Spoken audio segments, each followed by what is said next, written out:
Hello students, welcome to chemistry class. Today's class I'm going to explain you about column chromatography. So last session's chromatography classification and general topics explained, and this already paper chromatography is also explained for you. Thin layer chromatography also explained, and today's session will see about the column chromatography. In column chromatography, separation of components in a chemical mixture is achieved by passing of sample through vertically fixed tubular glass or polypropylene columns. These columns are packed with an appropriate chromatographic medium. So commercially supplied columns will have some porous sintered glass plate fused at the base. This also prevents the flowing of the stationary phase. Sometimes a simple glass burette with the plug of glass wool at the base is also used as the column. Now we'll have a look onto the column chromatography in detail. Here you can see this the column chromatography here. As I've told you, a burette can also be taken. In this burette here, it's having the stopper. Okay, simple glass burette with the plug of glass wool at the base, and this can be used. Stationary phase, mixture of components, then we add the solvent. Okay, so at the base there will be capillary tube through the which effluent flows here, and the column into the collection test tubes, and the eluent fractions are collected in the test tubes. At the top end of the column there will be solvent reservoir. Okay, so collected to the pump. So column chromatography is a term used to describe separation in which a mobile phase carrying a mixture is caused to move in contact with selectively adsorbed stationary phase. There are many number of different kinds of chromatography. These differ in the mobile and the stationary phase that we use.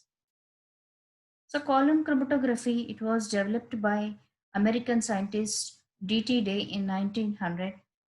Michael Tishwet, the Polish botanist in 1906, used adsorption columns in these investigations of the plant pigments.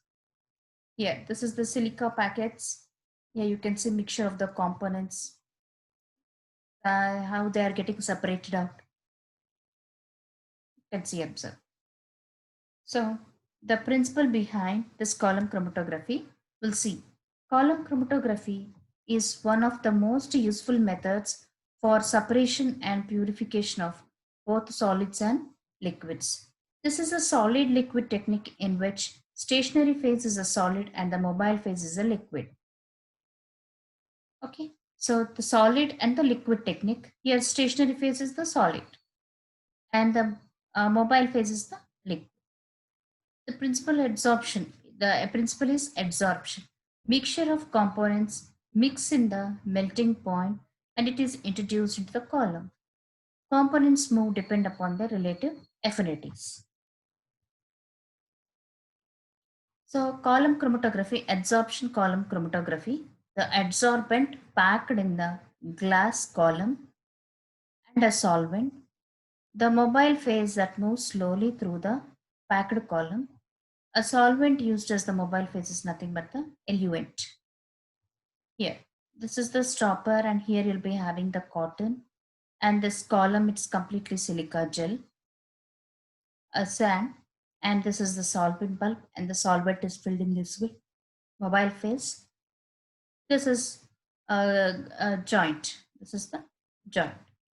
Here you can see the stopper, glass wool at the bottom, and even the sand. Even the sand, it protects the silica gel surface. So it protects the silica gel surface.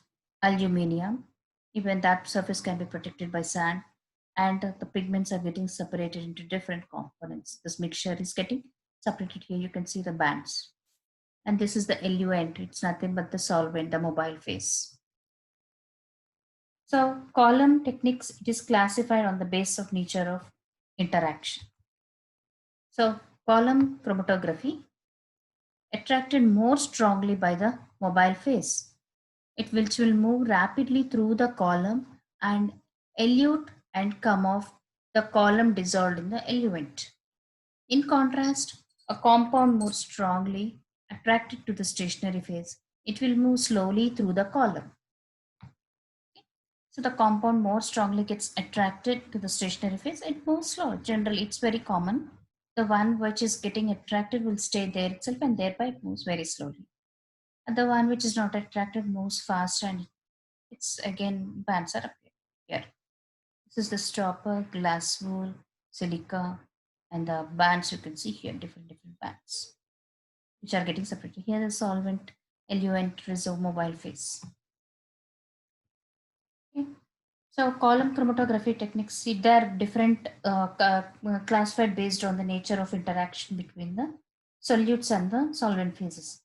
They are classified broadly adsorption chromatography, ion exchange chromatography, gel filtration chromatography, affinity chromatography, HPLC, gas chromatography. Adsorption chromatography, yeah, there are different principles, different column chromatography techniques classified based on the nature of their interaction between the solute and the stationary phases. The column techniques broadly classified different types. Here, experimental aspects of the column chromatography. Experimental aspects of this, we'll see, adsorbents. So coming to the adsorbents, the usual adsorbent employed in the column chromatography are silica, alumina, calcium carbonate, calcium phosphate, magnesia, starch, and so on. Aluminite is generally suitable for chromatography of less polar compounds. Silica gel, it gives good results for the polar functional groups. So less polar alumina will be used, and for more polar nature components, silica is used. Next, column chromatography. The adsorbent in the column chromatography should meet following criteria. Particles should be spherical in shape and uniform in size. Particles, whatever they are there, they should be spherical in shape and uniform in size. Mechanical stability should be high. They shouldn't react chemically. It should be useful for separating for wide variety of the compounds. It should be freely available and inexpensive. So particles should be spherical in shape and uniform in size, and mechanical stability should be high. They shouldn't react chemically. It should be useful for separating for wide variety of the compounds. It should be freely available and inexpensive. So particle size generally on grading 50 to 200 micrometers. Now, the stationary phase selection we have to do. Success for any chromatography depends upon the selection of the stationary phase. So, how the stationary phase is removing all the impurities, a number of components to be separated, length of the column that is used, affinity differences between the components, and quantity of the adsorbent used. All these are the criteria for a selection of the stationary phase. So it should be able to remove the impurities properly, and the component should be efficiently separated. Length of the column, how much we are using, even that will govern the stationary phase, and the affinity differences between the components and the stationary phase, and the quantity of the adsorbent used. All these will help for the selection of the stationary phase. Now coming to the mobile phase, they act as the solvent, developer, and eluent. Mobile phase, it is nothing but the solvent. I have told you, you can otherwise call as eluent, and you can even call the developer. So the function of the mobile phase is as a developing agent. It introduces the mixture into the column as a solvent to developing agent, and it is helpful to remove pure components out of the column as a eluent. So it's having the function different. So it's acting as a developing agent and to introduces the mixture into the column as a solvent and to the developing agent to remove the pure components out of column as eluate. Column chromatography. The choice of the solvent is dependent on the solubility characteristics of the mixture. The solvent should also have efficiently low boiling points to permit ready recovery of eluted material. Okay. The choice of the solvent, it is dependent on the solubility characteristics of the mixture. So, solubility characteristics of the mixture. The solvent should also have efficiently low boiling points to permit ready recovery of the eluted material. And polarity, as seen, most important factor for the adsorption chromatography. This adsorption chromatography interaction between the solute and the solid packing in the column, it is basically here polarity is most important factor for the adsorption chromatography. And in this technique, the interaction of the solid solute and the solid packing in the column is basically adsorption, and the packing material functions as a solid adsorbent. It acts as a solid adsorbent. Compounds in the experimental mixture are adsorbed on the packing material in the column. Equilibrium is set up between the molecules bound to the adsorbent in the column and the molecules present in the solution. The extent of adsorption, it is governed by charge of the substance, van der Waals forces, dipole interactions, hydrogen bonding, steric factors, structure of the compound. So the mass of the solute adsorbed per unit of the adsorbent depends on the concentration of the solute. So long-way adsorption isotherm you can see. So different mobile phases can be used for increasing order of the based on the increasing order of their polarity. So petroleum ether, carbon tetrachloride, cyclohexane ether, acetone, benzene, toluene, esters, water, and so on. The different mobile phases can be used depending on their polarity. It can be either pure form or as a mixture of solvents. It can be in the pure form or the mixture of the solvents. Now, column chromatography. Here, the column chromatography, column characteristics. The main function of all the column is to support the stationary phase. So, column chromatography, column characteristics, the main function of all the columns, it is to support the stationary phase. The material of the column, it is mostly good quality neutral glass we use. The column chromatography, column characteristics. So we have seen how we have seen the stationary phase, and we have seen the mobile phase, and now we have seen the after the mobile phase characteristics. Now we have to look onto the column characteristics. So the main function of all the column is nothing but to support the stationary phase. The material of the column is mostly good quality neutral glass. It is good quality neutral glass. Since it shouldn't be affected by solvents, an ordinary burette can also be used as the column for separation. So it shouldn't get affected by the solvents. Even the ordinary burette can also be used as the column for separation. So column dimensions, generally column dimensions length diameter ratio, if you see, yeah, 10 is to 1 or 30 is to 1 or 100 is to 1. So these are the ratios. In this ratio, you can take the column dimension. Various accessories are attached to the top and bottom of the column for maintenance of the elution process.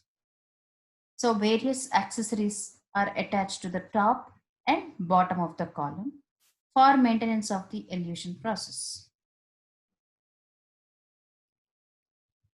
Next, column chromatography, the length of the column.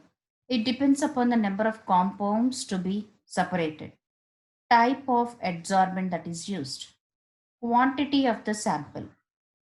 The length of the column, it depends upon the number of compounds to be separated, type of adsorbent that is used, quantity of the sample, how much sample we have to take, and what is the type of adsorbent we are using.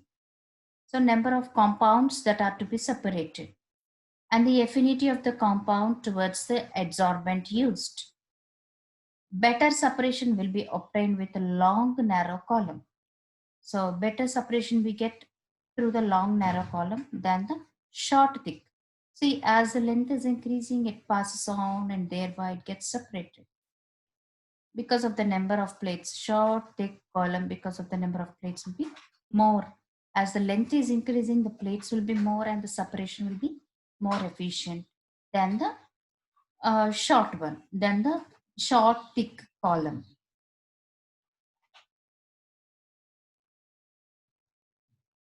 Now, preparation of the column we'll see. So, preparation of the column, a charge here. The extent of the adsorption, it is governed by the charge of the substance.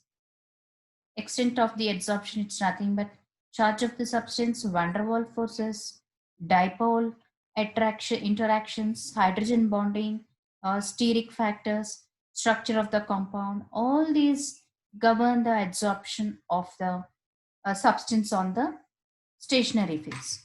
So the stationary phase is nothing but the column packing. It consists of a glass tube with bottom portion of the column packed with glass wool, as we have seen previously. At the bottom, you're having the glass wool, cotton wool, or many contain asbestos pads, above which the adsorbent can be packed. Above all these, now the adsorbent will be packed. After packing, packing the paper disc kept on the top so that the adsorbent layer is not disturbed during the introduction of the sample or the mobile phase. So here you can see the reservoir of the solvent, and this is the column, and here is the glass wool, this is the stopper. So this way you prepare. We'll have some of the diagrams, it's so you can clearly understand. So packing techniques we'll see, and then we'll see how the packing is done. So coming to this one, column packing, column chromatography, packing techniques in the column chromatography, there are two types. They are the dry filling, dry packing, and the next one is the wet packing or wet filling. The packing should be free from impurities. So before using this column, it should be washed properly and it should be dried. So before filling column with stationary phase, cotton glass wool is kept. So you before filling that, as I have shown you in the diagram, I'll show you. Here the glass wool is kept.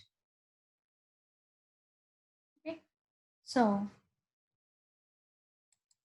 now it can be dry packing and the wet packing. So before filling of the column with stationary phase, glass or the cotton wool is kept. It should be uniformly filled. So column chromatography, dry packing we have to do. So coming to the dry packing,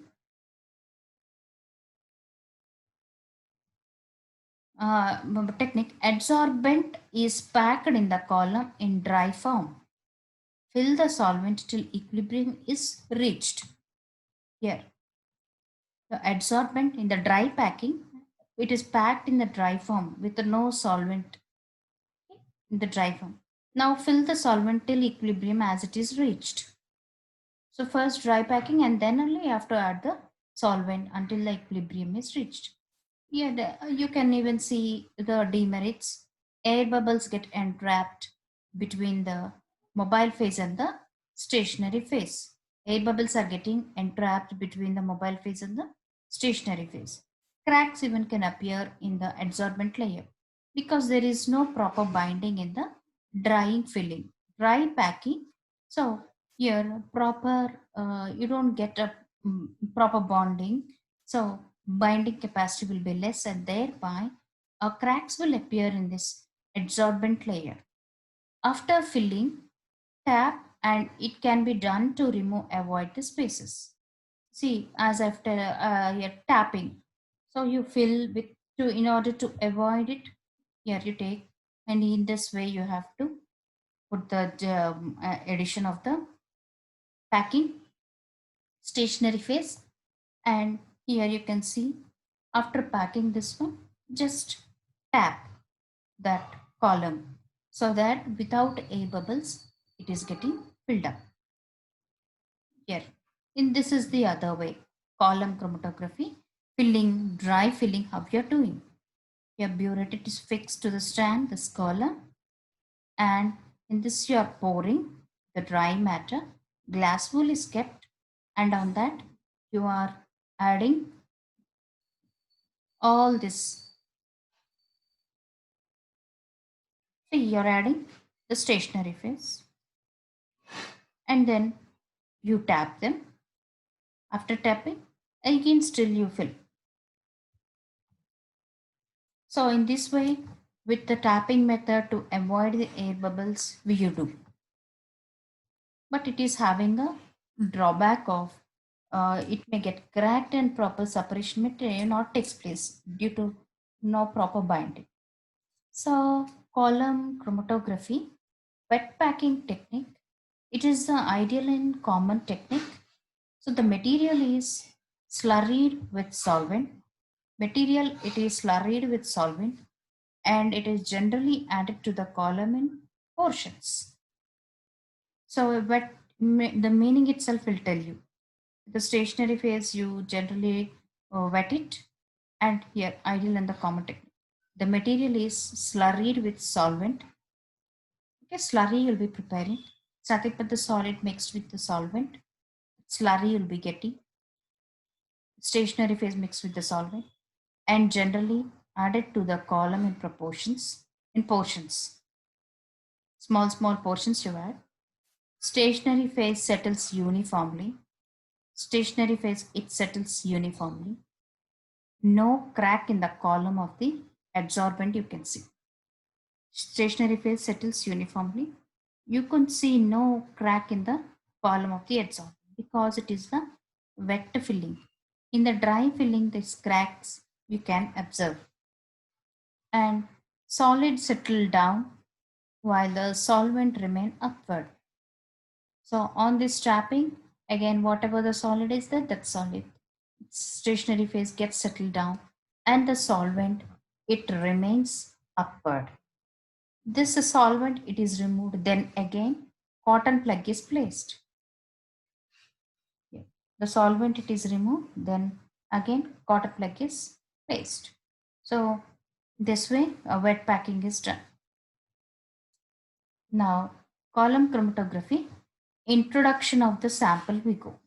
We go for the introduction of the sample. The sample, which is usually a mixture of components, it is, see, packing is completed, then you have to add the sample. The sample, which is usually a mixture of components, it is dissolved in minimum quantity of the mobile phase. Minimum quantity of the mobile phase. The entire sample is introduced into the column at once and gets adsorbed on the top portion of the column.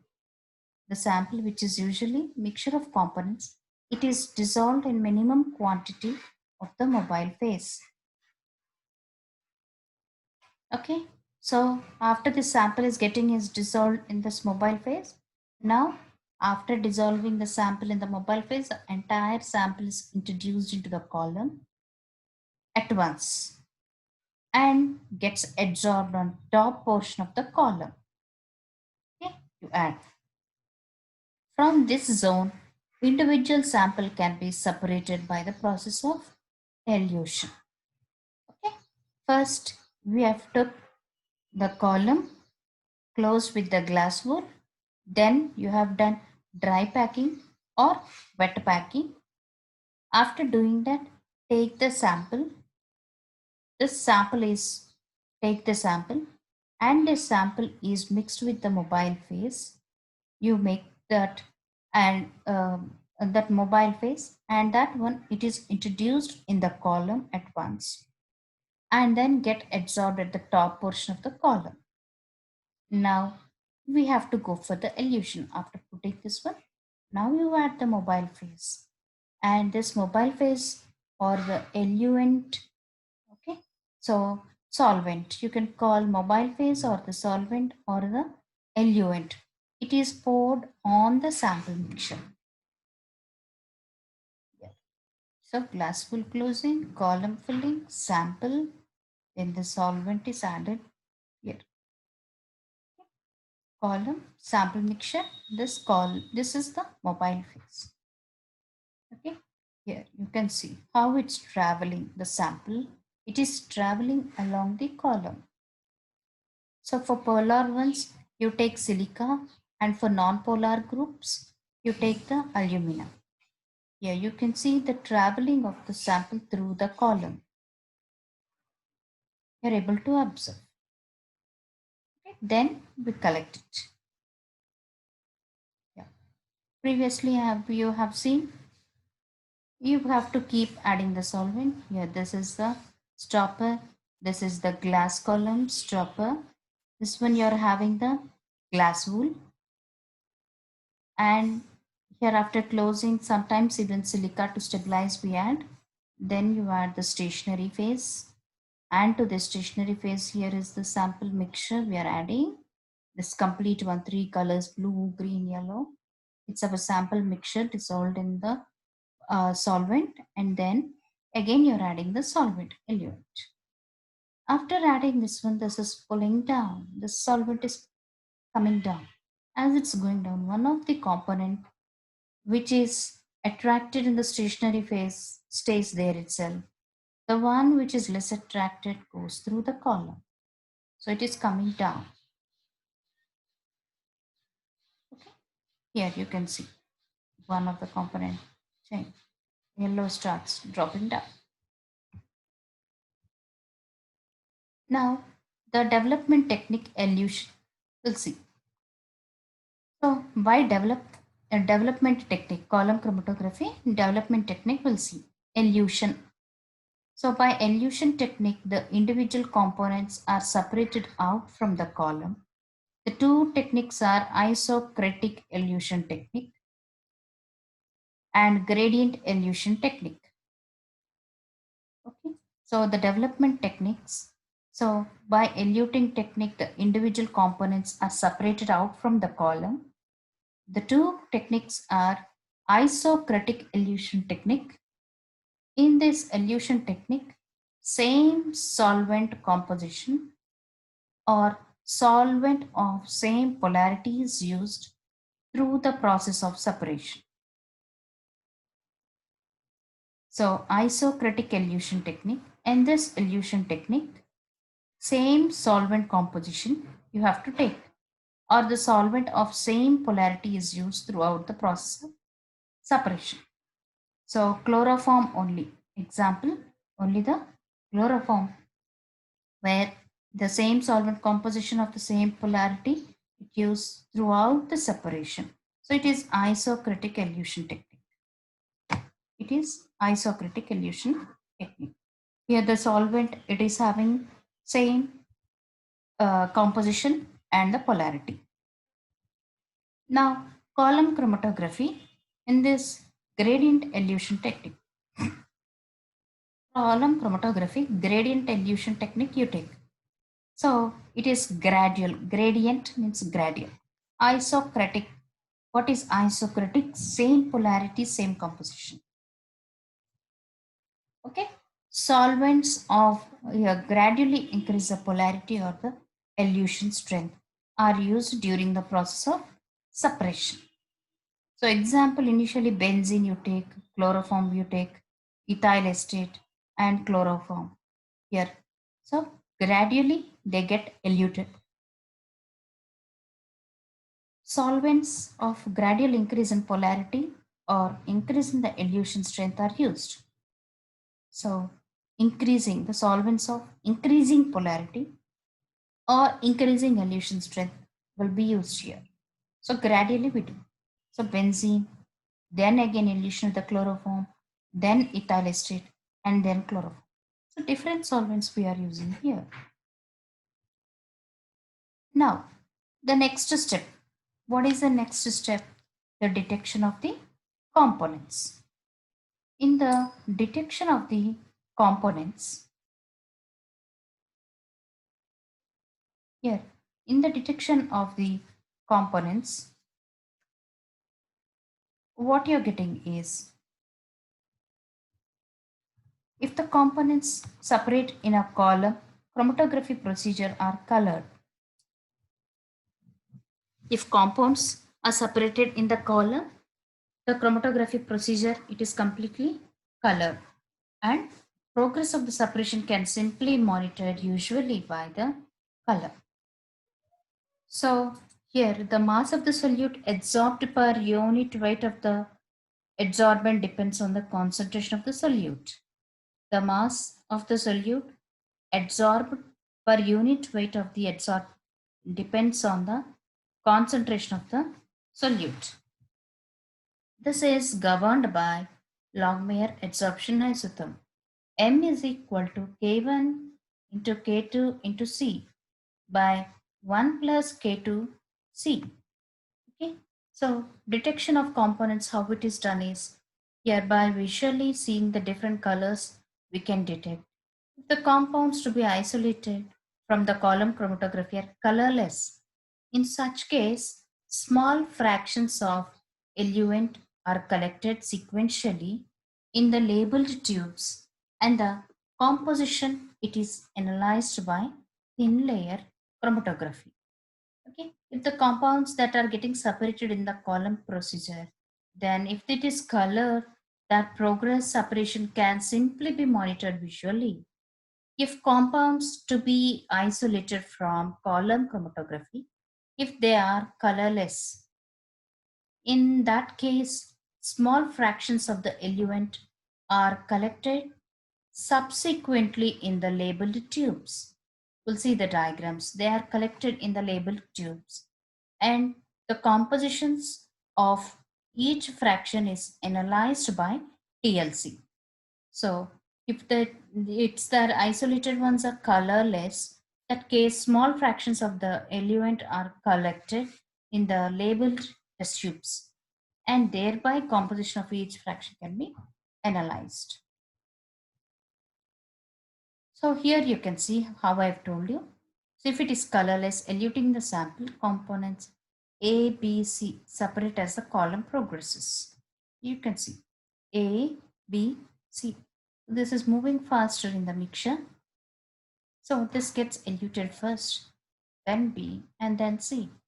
So first, whatever is getting separated, you take in one test tube. Then after A components completely separate, then go for the B, then go for the C. Yeah, yeah. Okay, mixture of A plus B in each test tube, it is collected. Okay, so after collecting this one here, the fractions are collected here. The fractions are all collected in the test tubes and the beakers. Okay, even in the flasks, they are collected. In this way, the elution is done. So detection of the components directly by color, and then colorless also you can do that by labeling the test tubes. Now, what are the different analyzing fractions for the column chromatography? Analyze the fractions by TLC chromatography. So basing on the thin layer chromatography, previous session given, you can analyze what the different fractions are. In a given sample mixture, we've taken and we have added to this mixture is added to the column, and then solvent is added. As the solvent passes on, the mixture one travels slow and the other one in the medium speed, the other one sometimes faster. So in that way they get separated. If it is colored, it will and good. By using the test tubes you can separate, or else you have to go for the TLC. Now, what are the factors that are affecting the column chromatography? So there are different factors that are affecting the column chromatography. So in the column chromatography, again, column chromatography, a dimension of the column, one of the important factor for the column efficiency here. For column efficiency, one of the important factor, dimension of the column. So we have discussed it should be lengthy one, then separation is more efficient. If it is short and so it's somewhat if it is short and if it is somewhat thickness is greater, then it is not an efficient one. It should be lengthy column, so better separation can be achieved. Column efficiency has been improved by increasing length, width, and ratio of the column. So the length and the width. So width should be lesser, length should be more. If length is less and width is more, the shorter ones, then the column, it is not an efficient one. Okay. So efficient separation cannot be done. Now going to the next one, particle size of the column packing. Particle size of the column packing. So particle size separation should to be improved by decreasing the particle size of the adsorbent. Particle size of the column packing. So it should be the separation to be improved by decreasing the particle size of the adsorbent.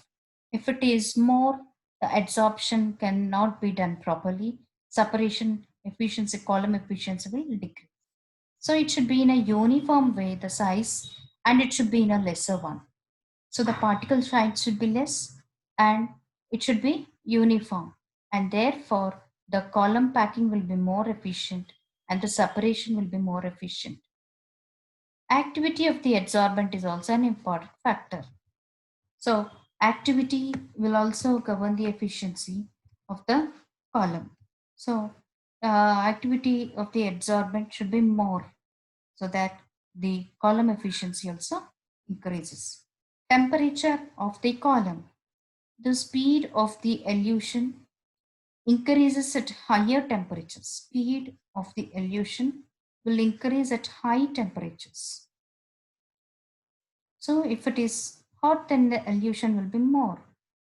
So increase at high temperature. But the elution generally should be less so that efficient separation can be done. Slow elution is good here. So the temperature, the speed, in the high temperature, more elution is done. And packing column, wet packing is more preferred than the dry packing.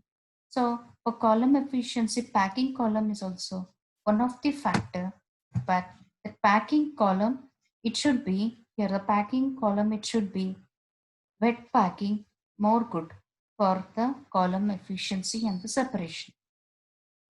The next factor is quality of the solvent. Quality of the solvent. Solvent having low viscosities gives more better result. So good polar nature, the solvents, and it should be low viscosity. If viscosity is less, it should have less. Then the flow is more. Low viscosity, then the solvents flow in a better way and thereby the column efficiency and the separation is increasing. Okay. So for column chromatography, more advantages. So the dimension is one of the factor and particle size of the column is the next one. And the third one is the activity of the adsorbent, temperature of the column, a packing of the column, and the quality of the solvents. So these are the factors which are important for the column efficiency. So analyzing we do by the TLC. Now we'll see applications of the column chromatography. What are the applications for the column chromatography? So how this applications are that there are different applications for this chromatography. Separation techniques. Separation of C1, C4 alcohols using silite as a supporting material, water as a mobile phase, chloroform as a mobile phase. See, separation of the carbon 1 to carbon 4 alcohols using the silite as a supporting material in the water acts as a stationary phase and chloroform used as the mobile phase. For this separation can be done using the column chromatography. And C2C8 fatty acids using silica gel as a supporting material, stationary phase, and chloroform butanol as the mobile phase. The next one is separation of the phenols using the silica gel, water, isooctane. So the phenols can be separated. Separation of the phenols using the silica gel, water, and the isooctane. Next, separation of inorganic ions using cellulose as a supporting material, water as a stationary phase, acetone and HCl as the mobile phase. Inorganic ions can be separated. Okay, I'm just giving you different examples under the separation of mixture of the components. Separation of mixture of components, in that separation of C1 to C4 alcohols, example, using silite and chloroform. Silite supporting material and the chloroform. Separation of C2, C4, C2 to C8 fatty acids using silica gel as a supporting material, water as the, in that supporting material water will be there, and the chloroform butanol as the mobile phase. Separation of phenol mixtures also you can do using silica gel, water, isooctane. Separation of inorganic ions using cellulose as a supporting material, water as a stationary phase, acetone here, acetone and HCl as the mobile phase. Separation of amino acids using starch, water, and butanol and the HCl mixture. Separation of the amino acids using the starch, water, butanol, and the HCl mixture. Gel chromatography is used in the separation of substances. Here, even the gel chromatography can be used for the separation of the mixture of the components. Okay, so even you can do the separation of hemoglobin from sodium chloride. Okay, so in that way you do different. And purification process also we can do using the column chromatography. So impurities can be removed from the our component mixture. Isolation of the active constituents can be done using the column chromatography. Estimation of drugs in formulation. So in the formulation you can estimate the drugs. Isolation of active constituents. Active constituents here the same. The determination of the primary and secondary glucosides in digitalis leaf can be done. Determination of the primary and the secondary glucosides in digital leaf. Next, separation of the diastereomers can also be achieved using the column chromatography. Now, we'll see what are the advantages of the column chromatography and what are the disadvantages of the column chromatography. In the column chromatography, here advantages are any type of mixture can be separated using column chromatography. Any quantity of the mixture can be separated. So any mixture and how much ever it may be, you can separate. So you have a wider choice of the mobile phase.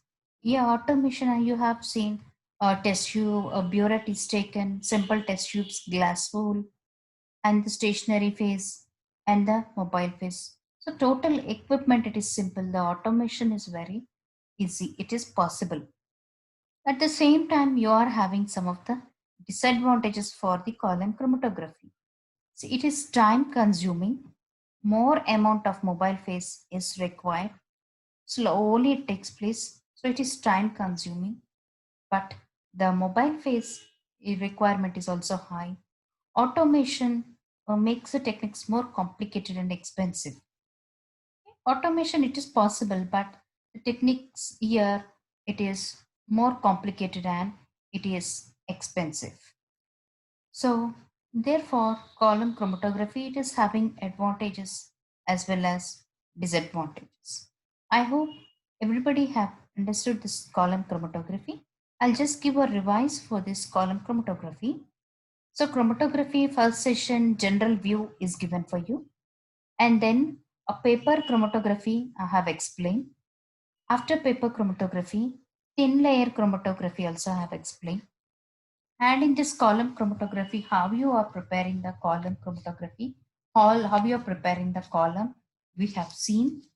And this column, what is the chromatography, how this column is prepared, and how it was developed by the American chemist GT Day in 1900. Okay, so still later on it was developed, and the principle behind the column chromatography was also explained for you. And column, how we are preparing, we generally with the burettes also you do, how you're packing the columns, we have seen. And experimental aspects, that is adsorbent, and how what are the criterias for the adsorbent, that is the stationary phase, and how you select the stationary phase, mobile phase, the column characteristics. Okay. Then the length of the column, how efficiency, how for the efficient separation, how the length should be there, we have seen. And now column preparation we have seen. After column preparation, packing techniques, dry packing, wet packing.